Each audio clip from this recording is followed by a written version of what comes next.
Hola nuevamente, amigos. Hoy he decidido hacer rápidamente otro vídeo sobre pirámides porque muchas preguntas, muchas inquietudes, muchas cosas que se escriben por ahí, detractores que no sabemos ni de dónde salen a discutir este tema de las pirámides cuando no han hecho ningún experimento. Por favor, señores, seamos un poco serios. Aquí hay un poquito de instrucción en inglés, Basic Manual of Pyramidology, y en español, Manual Básico de Piramidología. También hay otros dos libros, Tecnología Sagrada de las Pirámides y Revolución Terapéutica de las Pirámides, que tuve el honor de escribir con el pionero de la piramidoterapia en Cuba, el doctor Ulises Sosa Salinas. Señores, a los detractores, esto va a los que critican nuestro trabajo, en el cual llevo invertido más de 50 años, y por favor, una pirámide de cartón como esta, no hace falta que le hagan todos los dibujitos, no hace falta que le hagan esta puertecita, aunque van a encontrar en internet plantilla, pirámide, pues buscan las imágenes y seguramente encontrarán una más o menos como esta, ¿cierto? Fíjense, esto es un pedazo de cartón, no es más que un pedazo de cartón, que pueden recoger hasta de la basura. Y se gastan, no sé, algunos céntimos en papel de aluminio para forrarla por fuera y por dentro para darle un poquito más de potencia. Porque el cartón es higroscópico, es decir, absorbe agua, y mientras más agua absorba, menos funcionará la pirámide, o demorará más en funcionar. Pero algo tan sencillo como esto, un experimento que hice cuando tenía 13 años, después de estar desde los 5 o 6 años investigando, leyendo, era mi obsesión, para algunos una obsesión patológica, ¿no? El loco de las pirámides. O sea, si me hubiera puesto simplemente a patear la pelota contra una pared, sería el loco de la pelota. Y no, ningún Maradona, ningún Pelé se les ha considerado psicopáticos por dedicarse nada más que a eso en toda su vida. Yo me he dedicado a las pirámides, lógicamente esto me ha llevado a investigar en metafísica, a estudiar la historia verdadera de Egipto y a comprender un montón de cosas, porque a medida que las estudiamos vamos descubriendo que no fueron tumbas de faraones, ni mucho menos, que eran para la vida eterna, no para un estado post-mortem eterno, y muchas cosas más. Actualmente las utilizamos en la salud, no personalmente porque no me dedico, no soy terapeuta ni soy médico, soy psicólogo, soy antropólogo, pero no soy terapeuta. Entonces, pueden buscar las páginas, los vídeos de terapeutas como el ingeniero que tiene un grupo de médicos alrededor, el ingeniero José Humberto Gamonal Cruz en Perú, como Randall Sánchez en Costa Rica, como, bueno, hay unos 1200, 1300 médicos en Cuba que utilizan las pirámides, que dan cátedra, que enseñan. También hay una lucha, a pesar de haberse certificado oficialmente en Cuba, lo cual yo tengo las copias notariales, o sea, pasadas por un escribano, por un notario, o sea, son copias oficiales emanadas de la CENAMEN, el Centro Nacional de Medicina Natural y Tradicional de Medicina de Cuba. Entonces, todo esto ya es casi una estupidez hablar de que si las pirámides funcionan, que si no funcionan, que es en efecto, que no, que es una pseudociencia, que es una pseudoterapia. Por favor, señores, la gente que dice eso no ha hecho ningún experimento, generalmente son gente anónima. Nosotros damos la cara, enseñamos a hacerlo, igual que lo hacen muchos terapeutas. Los médicos, algunos se abstienen, la mayoría prácticamente, se tienen que abstener porque si no el colectivo todavía se les echa encima, hasta que haya muchos más médicos que trabajan con las pirámides. Pero por favor, el tema de las pirámides en terapia lo han certificado señores médicos, lo han investigado señores médicos. El médico es una profesión muy terrible, muy tremenda, porque tiene en sus manos una responsabilidad tremenda. Yo realmente creo que lo más heroico que puede haber es un médico que está trabajando en urgencias, tratando de salvar vidas, y por más que tenemos muchas cosas, pues muchas veces se quedan cortos y bueno, la gente muere, lamentablemente, no llegamos a solucionar todo. Tampoco las pirámides son una panacea absoluta.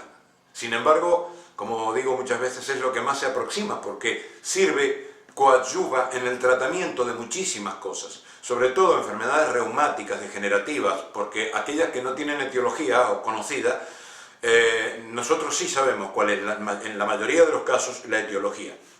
O es de orden psicosomático, es decir, psicológico, o puede tratarse de distorsión molecular. No vamos a entrar en la etiología profunda de esa distorsión molecular, que puede ser la distorsión molecular del agua, como ocurre en todas las, creo que son 167 sintomatologías reumáticas.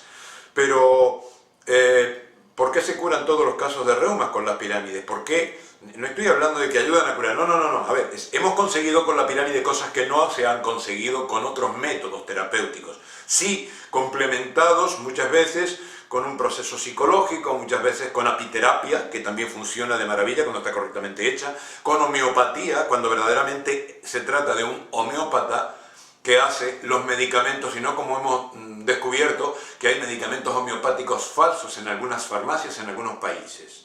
Entonces, mucho cuidado con eso. El verdadero homeópata hace su propio medicamento, lo dinamiza él, lo trabaja en función del paciente, sobre todo la medicina homeopática unicista.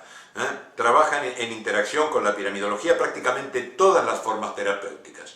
En Cuba, por ejemplo, la alopatía, la pastillita, la inyección, el elemento químico que entra en el cuerpo, esa sí que es una terapia alternativa, porque Cuba, como saben, los médicos no hacen un internado precisamente cuando se gradúan, sino que van a hacer un externado. Los mandan a otros países a servir, a trabajar, a practicar y a aprender las medicinas locales. Entonces tienen que muchas veces hacer de tripas corazón y conseguir curar a la gente con lo que haya. Entonces no descartan ninguna forma terapéutica. Por eso el arsenal médico cubano, por eso los médicos cubanos, incluso aquellos que puedan ser detractores de la piramidología, que también los hay, pero tienen una calidad profesional fabulosa, porque son verdaderamente, los convierten en investigadores. O sea, ahí no entra de médico alguien para ganarse la vida, o para no, porque ganan lo mismo que el que anda barriendo la calle. Pero en ese sistema la medicina funciona extraordinariamente bien. Y entonces, pues ahí es donde se ha aprobado y donde se sigue investigando. No crean que esto todavía, que ya tenemos todo resuelto. No, en ningún aspecto. En todos los aspectos tenemos, bueno, en la física propiamente sabemos cómo se produce el efecto piramidal, como pueden ver en la información que hay en las páginas web de Piramicasa, piramicasa.es sobre todo, pero no sabemos hasta dónde vamos a llegar. Todavía seguimos encontrando aplicaciones. Tenemos uno de los colegas, que es un experimentador en Cataluña, que está descubriendo cosas que alucinamos, los que tenemos un conocimiento de la física cuántica y que llevamos tantos años trabajando. Bueno, pues este hombre tiene una capacidad deductiva e inductiva para diseñar experimentos y los hace, los experimenta a veces con la gente porque es médico. Entonces resulta que pues seguimos asombrándonos, no sabemos hasta dónde vamos a llegar, no sabemos si vamos a poder algún día llegar a modificar tanto el ADN como para decir hemos vencido la vejez. No lo sabemos, pero no nos cerramos a ello. Nos parece posible, no fácil, posible. Entonces, por favor, los detractores, los que critican la piramidoterapia, la piramidología, los que no tienen sentido. A ver, es como si en la época en que el hombre solo conocía los trineos para tirar de un carrito y llevarse la leña o el cacho de carne que haya cazado por ahí, criticara a aquel que ha descubierto que la rueda es redonda y que puede girar y que puede... Vamos, es que no se puede criticar algo que cualquiera lo puede probar, que cualquiera lo puede hacer. Ya les digo, hace falta unas pocas neuronas bien colocadas, puede ser un niño, hacer una pirámide de cartón que encuentran en la plantilla en internet y hacen sus experimentos. ¿Qué más van a hacer? Van a necesitar una brújula, van a necesitar una manzana, pero ojo, las manzanas, cualquier fruta o verdura, tiene que ser extraída del huerto directamente, porque si ha pasado por cámara no van a ver la diferencia entre una manzana que se oxida y la que no. Entonces, para ver el fenómeno de oxidación, por ejemplo, cómo se detiene en la pirámide, cómo se ralentiza, van a partir una manzana, van a dejar la mitad dentro de la pirámide y la otra mitad lejos.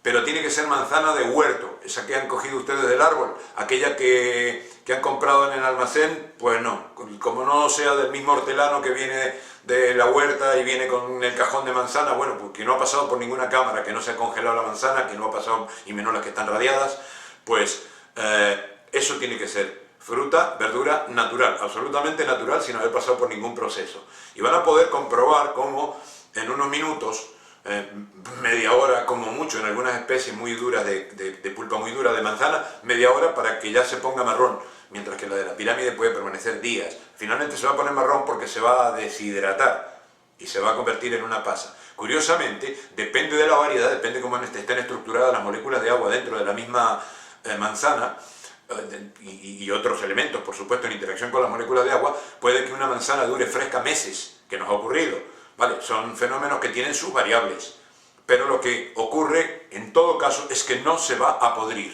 ¿eh?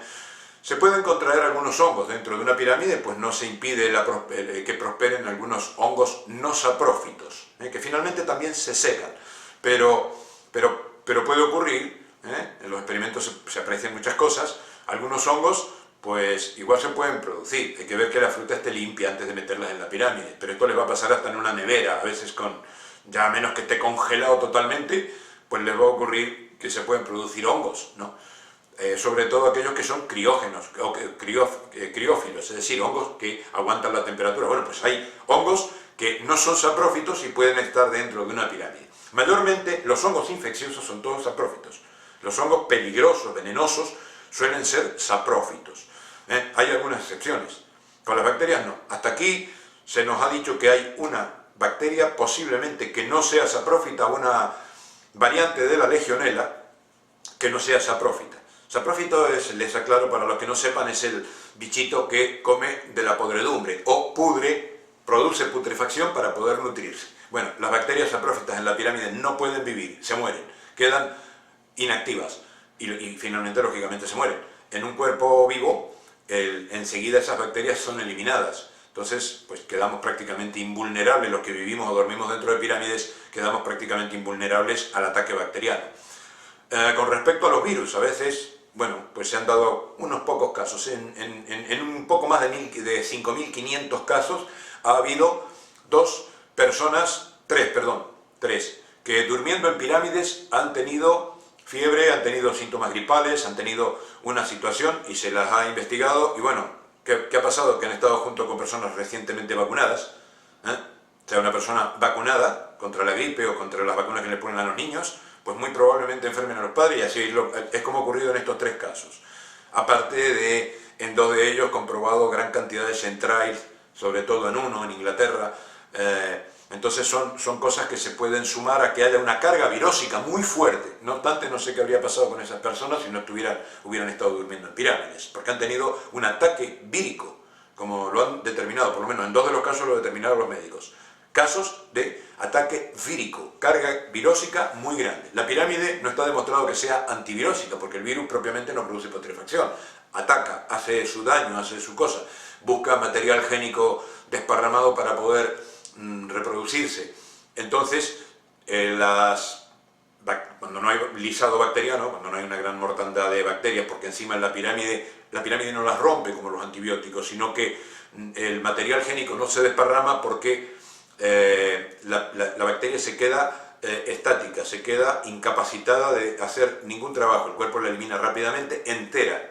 Entonces no hay desparramo de suciedad de esa bacteria en el cuerpo, no hay desparramo génico, lo mismo con las células muertas pasa lo mismo. Entonces los virus no tienen mucho de dónde medrar. Pero claro, si hay un ataque vírico, eso ya es otro tema. No obstante, como les digo, nos preguntamos en estos 3 casos qué habría pasado con estas 3 personas si no hubiera sido que dormían en pirámides. Pero ya les digo, 3 casos en tantos años que llevamos trabajando con ellas, y aproximadamente, pues de los que nosotros tenemos así más o menos con seguimiento y en contacto, más de 5.500, luego en total podríamos hablar de unos 7.500 si contamos con otros que han hecho sus propias pirámides en madera y que nosotros no las hemos certificado, pero seguramente que si hubieran tenido algún inconveniente o no se hubieran cumplido las pautas nos habrían comunicado, porque pues hay un foro muy grande y estamos en contacto privado por los foros. Bueno, como les digo, señores críticos, señores detractores de la piramidoterapia, por favor, dejen de ser detractores. Eso es un papel verdaderamente humillante para ustedes mismos, no para nosotros. Nosotros sabemos lo que hacemos. Ya les digo, un poco de cartón, papel de aluminio, una brújula que se oriente perfectamente. Buena parte de la información necesaria la van a encontrar en la web, y si no, en estos libros. Y con una brújula bien orientada, pedacitos de carne, fruta natural, fruta de huerto, hojas de afeitar, estas que la usan una vez y al día siguiente si la usan les tiran los pelos. Bueno, pues esa hojita le va a durar 20, 30 veces. Entonces, si lo meten enseguida en la pirámide, porque se recuperan los filos. La pirámide no afila, solo hace que esos filos que quedaron desestructurados porque los cristales del acero fueron dañados, se descolocaron y se juntó agua entre ellos, pues la pirámide elimina las moléculas de agua, tensioactiva todo el material y entonces el filo vuelve a su posición. Los cristales vuelven a su posición original. Finalmente va a quedar romo el filo porque los cristales que se vayan la pirámide no los puede reponer, pero la hojita de afeitar va a durar 20-30 veces más. Estamos hablando de las más baratitas. Entonces, todos estos experimentos los puede hacer un niño. Ya no es cuestión de discutir si la rueda redonda pueda girar. Es una cuestión elemental. Así que a hacer experimentos y a escribir menos tonterías. Muchas gracias.